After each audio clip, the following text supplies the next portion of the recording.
kisah Halimah As-Sa'diyah.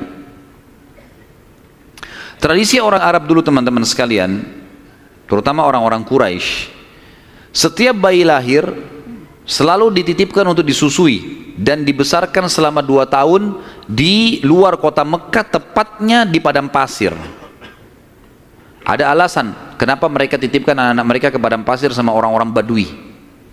Yang pertama, agar bahasa Arab fusha anak-anak mereka terjaga. Apa itu bahasa Arab fusha? Bahasa Arab ada 2 macam.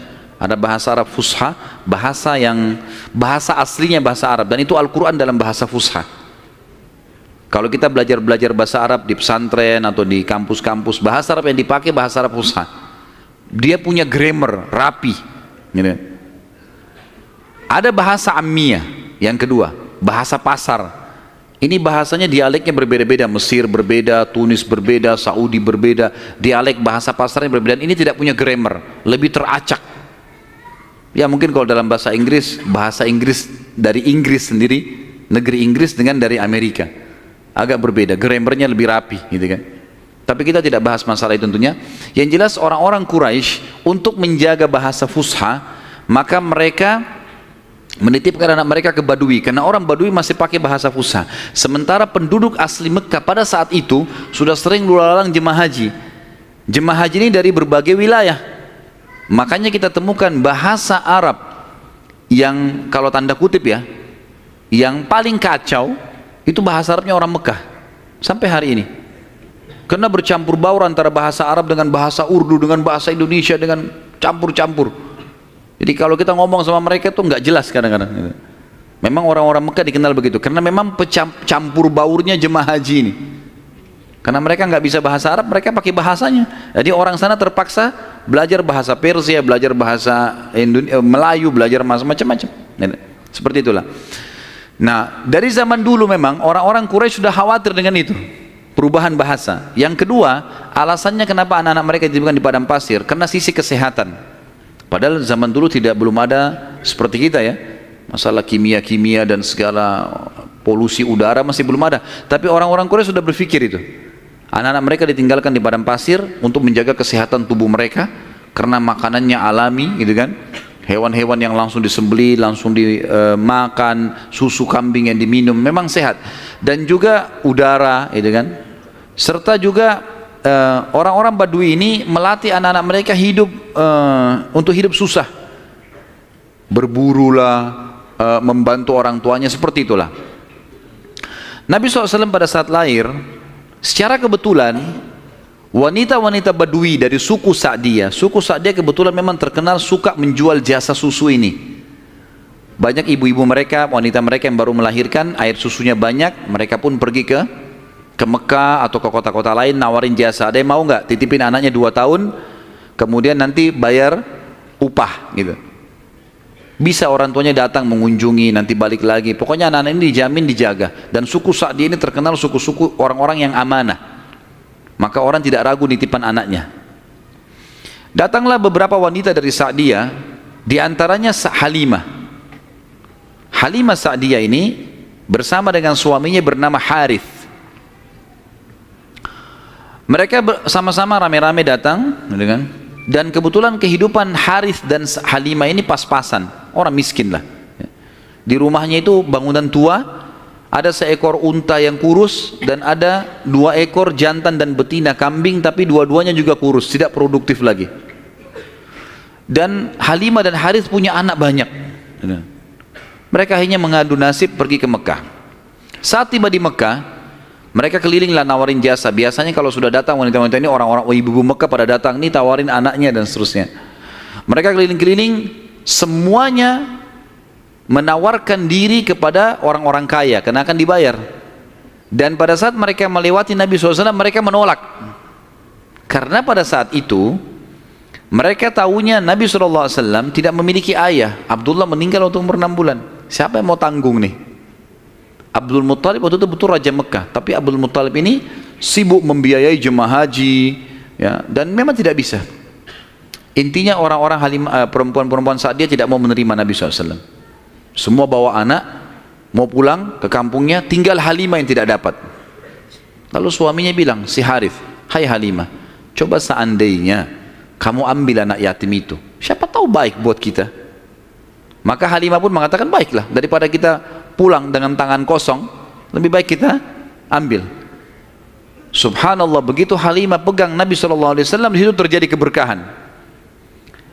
Waktu datang ke Mekah, Halimah menunggangi keledai, keledainya kurus sekali dan selalu lambat di belakang, sampai teman-temannya Halimah kayak ngolok-ngolok, hai Halimah, cepatlah, keledaimu melambatkan kami gitu. Dan keledai-keledai yang lain bisa 2 orang naikin, keledai Halimah nggak bisa, jadi Harith selalu megang saja talinya gitu. Waktu dia mengambil Nabi SAW, kejadian aneh yang pertama, yang unik, bukan aneh tapi unik ya, pada saat itu adalah keledainya Halimah tiba-tiba jadi kuat, dan pada saat Halimah naik karena tidak bisa dikontrol, maka Harith pun naik di atasnya, di keledai ini, dan larinya kencang sekali, ninggalin teman-temannya. Sampai teman-temannya Halimah bilang, hai Halimah, itu keledai tadi yang kamu pakai ke Mekah. Dia bilang, iya, tapi kita nggak bisa ngontrol, ini lari kencang sekali keledainya. Lalu kemudian pada saat tiba di sana, Halimah memiliki tadi saya bilang seekor unta betina yang lemah. Tiba-tiba saja waktu tiba di rumah dilihat untanya gemuk. Ini baru 2-3 hari ditinggalkan, nggak ada yang urus, gemuk sekali untanya. Dan tiba-tiba saja unta betina itu punya kantong susu yang penuh, sehingga Halimah sama Harith memerahnya, dan setiap habis diperah penuh lagi. Biasanya unta butuh makan, minum dulu baru penuh, ini enggak, setiap habis diperah penuh lagi. Dia minum dengan anaknya, dengan istrinya si Harith ini, dengan Halimah minum, kemudian anak-anaknya, dan bahkan sempat dibagi-bagi ke teman-temannya, tetangganya, karena penuhnya. Setiap diperah kasih lagi, penuh lagi, begitu terus ya. Kemudian 2 kambing, jantan dan betina yang kurus juga tadi, tiba-tiba gemuk, dan tiba-tiba betinanya hamil dan punya anak, dan akhirnya menjadi banyak. Karena banyak, oleh Halimah dan Harith dijuallah beberapa ekor domba ini, dapat duit, dibeli unta jantan, lalu diternak lagi unta jantan ini sama yang betina. Tiba-tiba saja punyanya Halimah ini, domba dan unta ini menjadi banyak sekali, dan Halimah serta Harith menjadi orang paling kaya di saat dia. Sampai akhirnya Halimah tidak butuh lagi untuk mengambil anak-anak yang disusui. Berkah luar biasa. Sampai terkenal di suku Sa'diyah pada saat itu, mereka berkata, dimanapun Halimah dan Harith gembalakan dombanya atau untanya, ikutkan, karena pasti gemuk. Dan memang betul, kalau ikut digabungkan berdekatan dengan gembalanya mereka, jadi hebat, jadi bagus, jadi subur, jadi begitu luar biasa berkahnya. Halimah berkata, dinukil dalam buku-buku sejarah tentunya, Muhammad telah tumbuh tidak alami, bukan seperti anak-anak sebayahnya. Pada saat dia umur 2 tahun, perilakunya dan pemahamannya sudah seperti anak 6 tahun. Mudah diberikan penjelasan, tidak suka membuat marah, banyak hal-hal gitu. Saat tiba masa pengembalian, sudah umur 2 tahun, Halimah dan Harith pergi membawa Nabi SAW ke Mekah untuk dikembalikan pada Aminah, tapi mereka memohon-mohon, tolonglah hai Aminah, biarkanlah tinggal bersama kami, anak ini kami akan jaga, lihat sehat Muhammad, gak ada masalah, karena mereka lihat berkahnya, dan kami tidak butuh bayaran, gak usah bayar. Muhammad ini waktu datang luar biasa, kejadiannya begini segala macam. Baiklah, kata Aminah, silahkan dibawa. Tentu Aminah ini bolak-balik ya, ngelihat anaknya, balik lagi, tapi tinggal di sana. Sampai akhirnya Nabi SAW tinggal di suku Sa'diyah sampai umur 6 tahun. Sampai umur 6 tahun. Nah, di umur 6 tahun ini teman-teman ada kejadian. Waktu Halimah lagi masak, tiba-tiba saja dari kejauhan anaknya lari. Jadi ada anak Halimah laki-laki dan perempuan yang kurang lebih sebaya dengan Nabi SAW. Ada yang lainnya tentu sudah besar-besar. Nah, si laki-laki ini yang lebih tua dari Nabi SAW lari-lari mengatakan, wahai ibu, saudaraku dari Quraisy telah dikeroyokin oleh 2 orang. Lihatlah. Maka Halimah ketakutan, keluar dari rumahnya, minta anaknya mana, tunjukin tempatnya, ditunjukin tempatnya. Begitu dilihat, ternyata Nabi SAW memang tergeletak di tanah. Lalu Halimah nanya, hai Muhammad, apa yang terjadi dengan kau? Dalam riwayat-riwayat Bukhari itu banyak disebutkan ya, bahwasanya Nabi SAW mengatakan, ya, pada saat itu telah datang kepadaku 2 orang laki-laki yang menjatuhkanku ke tanah, kemudian membelah dadahku dan mengeluarkan sesuatu yang hitam darinya. Lalu kemudian menutupnya kembali. Nabi SAW dengan polos jawabnya gitu. Maka Halimah pun membuka baju Nabi SAW dan menemukan memang ada bekas jahitan. Karena ketakutan, akhirnya Halimah bersama Harith membawa pulang Nabi SAW ke Mekah. Hai Aminah, ini anakmu, ini masih sehat ya, utuh, nggak ada apa-apa, ambillah kembali. Aminah kaget, kenapa kalian kembalikan? Dulu kalian yang ngotot mau tahan, kenapa sekarang memohon supaya diambil kembali? Kenapa? Akhirnya kena terdesak, mereka bilang ada kejadian begini dan begitu. Lalu Aminah mengatakan, apakah kalian mengira bahwasanya anakku ini diganggu oleh syaitan? Tidak mungkin, karena pada saat aku sedang hamil aku mimpi ada kalimat yang aku ucapkan, u'idzuhu billahil azim min kulli syarrin wa ainin hasid. Aku berlindung kepada Allah untuk bayi ini dari semua keburukan dan iri dengkinya orang lain. Tapi Halimah dan Harith sudah ketakutan, dikembalikanlah Nabi SAW di umur 6 tahun itu. Di umur 6 tahun ini dia kembali ke pangkuan, Nabi SAW kembali ke pangkuan ibunya Aminah. Tepatnya beberapa bulan setelah kembali, Aminah mengajak Nabi SAW mengunjungi paman-pamannya Aminah di Madinah. Ya, Nabi SAW umur 6 tahun sudah ke Madinah, gitu kan? Tinggal beberapa hari pada saat pulang menuju ke Mekah, tepatnya di wilayah namanya Rabwah. Rabwah sekarang masih ada wilayah itu tentunya. Mungkin kalau tidak salah sekitar 80 sampai 100 km lah dari kota Mekah, kalau saya tidak salah tentunya ya. Itu Aminah sakit keras dan meninggal di tempat itu dan dikubur di situ. Lalu Nabi SAW dibawa pulang ke Mekah oleh pembantunya Aminah dan diserahkan kepada kakeknya Abdul Muttalib. Dan Abdul Muttalib ini memelihara Nabi SAW dari umur 6 tahun sampai 8 tahun, 2 tahun. Di sini Nabi SAW belajar banyak sekali dari Abdul Muttalib, belajar kepemimpinan, karena Abdul Muttalib ini pemimpin pada saat itu. Nabi SAW selalu di mana kakeknya, di situ dia. Terutama di majlis di Darun Nadwah. Setiap kali duduk selalu dilihat bagaimana dipecahin masalah. Dan Abdul Muttalib ini memiliki sebuah tempat duduk yang tidak boleh ada orang duduk situ, termasuk anak-anaknya. Paman-paman Nabi SAW semua tidak boleh duduk. Tapi Nabi SAW setiap hari kalau datang lebih dulu dari kakeknya, dia duduk di kursi situ. Umur 8 tahun. Setiap kali paman-pamannya usir, dia suruh pindahin karena dianggap anak kecil. Nabi SAW mengeluh sama kakeknya, ini paman-paman saya larang saya. Maka Abdul Muttalib mengatakan, jangan larang anak ini, biarkan dia duduk di sini. Yang lain tidak boleh kecuali dia. Maka kata ahli sejarah, Nabi SAW belajar banyak sekali hal, diantaranya bagaimana dia menjadi tokoh masyarakat. Baru 6 sampai 8 tahun ya. Di umur 8 tahun meninggallah Abdul Muttalib, kakek Nabi SAW. Kemudian diambil alih dan dipelihara oleh pamannya Abu Talib. Dan Abu Talib memelihara Nabi SAW dari umur 8 tahun sampai Nabi SAW mandiri. Sebenarnya tinggal serumah dengan Abu Talib sampai menikah, sampai umur 25 tahun. Tapi Nabi SAW waktu itu mulai 8 tahun, karena Abu Talib ini pamannya orang miskin, maka beliau pun akhirnya niat ingin membantu. Abu Talib sering kali dititipkan amanah gembalaan domba oleh masyarakat Mekah. Maka Nabi SAW pun mengambil alih dan memelihara domba-domba itu, datang ke padang pasir, digembalakan. Dan ini teman-teman sekalian perlu digarisbawahi, memang semua nabi-nabi dengan hikmah Allah memang dibuat atau di awal-awal umur mereka sebelum dinobatkan jadi nabi mengembala domba. Kata Nabi SAW, tidak ada seorang nabi pun kecuali menjadi pengembala domba sebelum masa penobatan. Sebagian ulama tentu membahas masalah domba ini karena domba-domba ini hewan-hewan yang lembut, kalau mereka makan mereka tidak rebutan, artinya mereka mengelompok di padang pasir. Dan pada saat lagi nunggu gembala, orang pengembala ini bisa bertafakur, melihat langit luas, menunggu berjam-jam. Jadi itu juga ada diantara hikmahnya. Nabi SAW ini mengembala teman-teman sekalian dari umur 8 tahun sampai umur 21 tahun mengembala domba ya. Ini umur di mana Nabi SAW pada saat itu mengembala atau menjaga gembalaan ini. Tentu di atas umur 21 tahun baginda Nabi SAW sudah mulai terjun ke bisnis, sudah mulai terjun ke bisnis, meninggalkan gembala domba, kemudian mulai berusaha. Di antara yang dilakukan oleh Nabi SAW adalah membeli beberapa produk di pasar Ukaz, pasar khasnya orang Mekah. Ya. Kalau yang saya pernah kumpulkan informasi, kalau tidak salah memang lokasinya di pasar Seng dulu itu. Tapi sekarang pasar Seng juga sudah dihancurin ya.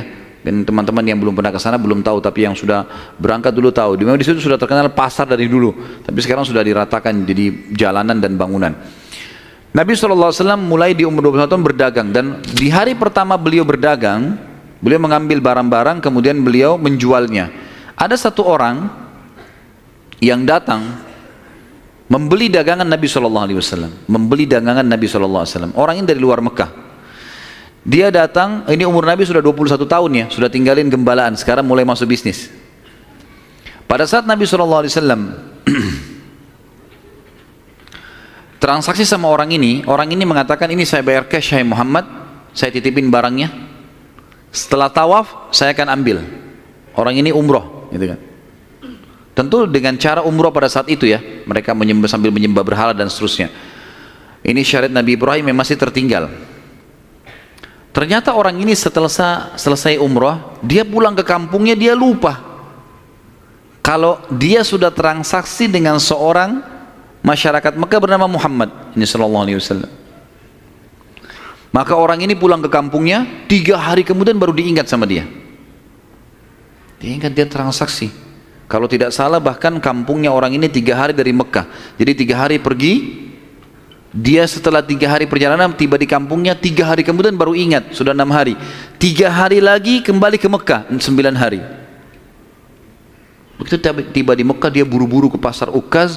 Dia kaget melihat Nabi SAW dalam kondisi yang sama, menjaga barangnya, tidak bergerak di situ terus. Waktu itu belum ada penyumbatan jadi Nabi ya, belum ada syariat, belum ada apa-apa. Lalu orang itu bertanya, hai Muhammad, apakah kau menunggu dari pertama saya terhadap kamu di barang ini? Dia bilang iya, karena anda mengatakan suruh tunggu.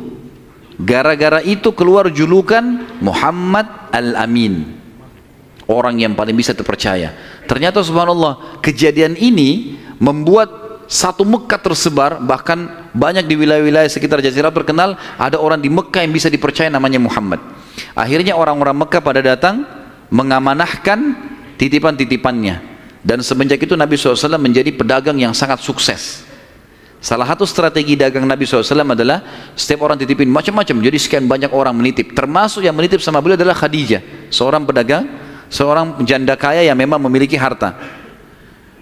Dan Nabi SAW punya strategi dagang. Dagangnya adalah beliau mengambil uang-uang titipan orang di Mekah, lalu ditransaksikan, beli produk Mekah.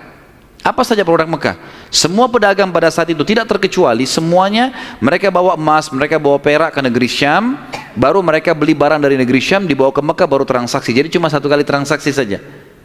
Nabi SAW tidak. Uang itu semua dijadikan barang dari Mekah, dibeli semua barang-barang Mekah, dibawa ke negeri Syam. Barang-barang ini dijual di negeri Syam. Laku, dibelikan barang di negeri Syam, dibawa ke Mekah. Jadi double untungnya. Karena ini teman-teman sekalian, Nabi SAW menjadi pada saat itu salah satu orang terkayanya Mekah. Dan ini sekaligus membantah statement para orientalis mengatakan Muhammad, kita tentu mengatakan SAW, menikah dengan janda kaya karena dia miskin. Ini salah sekali. Karena Nabi SAW di fase dari 21 tahun sampai 25 tahun menikah dengan Khadijah itu sudah menjadi pengusaha yang sukses. Makanya beliau pada saat menikah dengan Khadijah, maharnya 20 ekor unta. 1 unta ratusan juta jumlahnya, harganya.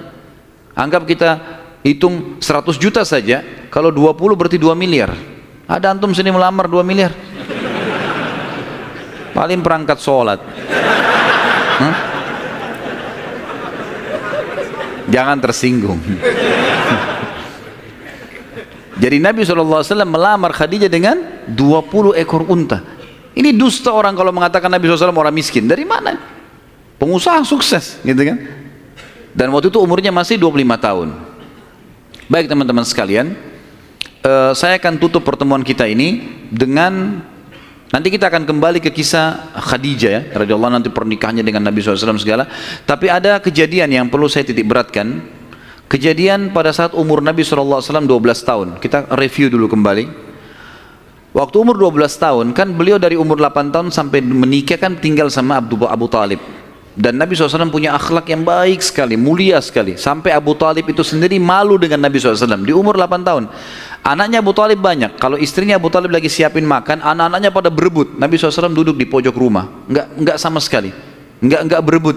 Nanti kalau selesai makan, ada sisanya beliau makan. Sallallahu alaihi wasallam. Punya akhlak yang mulia dari masih kecil.